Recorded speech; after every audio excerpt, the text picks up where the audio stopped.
தமிழ்நாட்டு மக்கள் உணர்வுபூர்வமா உண்மையா நம்ம பக்கத்திலே நிக்கிறவங்க. அதுக்கு ஒரு மிகப்பெரிய அடையாளம் தான் இந்த மதுரை மண். நம்ம தமிழக வெற்றி கழகம் கையில் எடுத்திருக்கிற அரசியலும் அப்படித்தான்.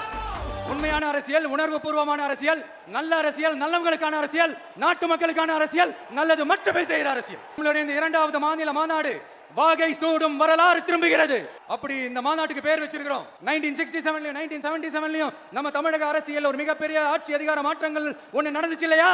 அதே மாதிரிதான் அடுத்த வருஷம் 2026ல அப்படி ஒரு வரலாறு திரும்ப போகுதுன்னு உறுதியா சொல்றதுக்கான மாநாடு தான் நம்மளுடைய இந்த 2வது மாநில மாநாடு. விக்கிரவாண்டி விசாலையில நம்மளுடைய ஃபர்ஸ்ட் மாநாடு நடத்தணும், வெற்றி கொள்கை திருவிழா. அதுக்கப்புறமே நீங்க பார்த்திருப்பீங்க தமிழக அரசியல் அந்த தட்ப வெப்பத்தையே மாத்தினுச்சு.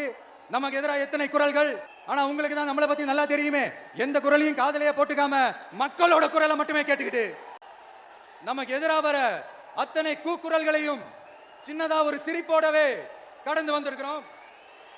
அது இல்லாம நம்ம மாநாட்டில் ஒலிக்கிற இந்த குரல் இந்த ஒற்றை தமிழ் மகனோட குரல் மட்டுமல்ல, ஒட்டுமொத்த தமிழ்நாட்டு மக்களுடைய குரல்.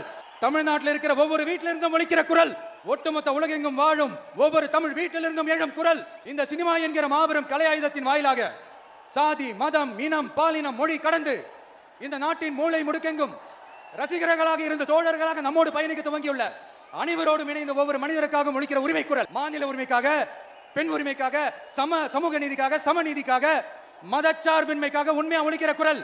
அதனால் இந்த குரலுக்கு எதிரா இன்னும் எத்தனை குரல்கள் வந்தாலும் ஓங்கி ஒலிக்குமே தவிர ஒரு நாளும் ஓயவே ஓயாது. Yes, it is an unstoppable voice, an unstoppable force.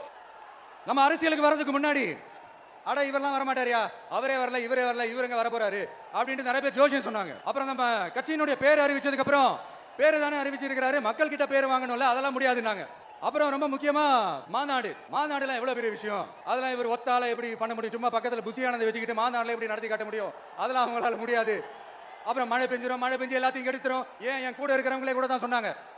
அதுக்கப்புறம் என்ன நடந்துச்சுன்னு உங்க எல்லாருக்குமே தெரியும். இப்ப புதுசா ஒண்ணு சொல்ல ஆரம்பிச்சிருக்காங்க. அது என்னடானா, ஆட்சியை பிடிக்கிறதெல்லாம் அவ்வளவு ஈஸி இல்லை இல்லையா. இப்ப அதெல்லாம் விட்டாங்க, இப்ப இங்க வந்துட்டாங்க. இவர் நேரா ஷூட்டிங்ல இருந்து வருவாராம், வந்து ஆட்சியை பிடிப்பாராம். அது எப்படி இவராலே முடியும், அவராலே முடியல, இவராலே முடியல, அவருக்கு அத்தனை வருஷம் ஆச்சு, இவராலே எப்படி முடியும் ஒரு பக்கம். இன்னொரு பக்கம் கூட்டம்லாம் ஓகே தான், அது எப்படி ஓட்டா மாறும் அப்படின்றது இன்னொரு பக்கம்.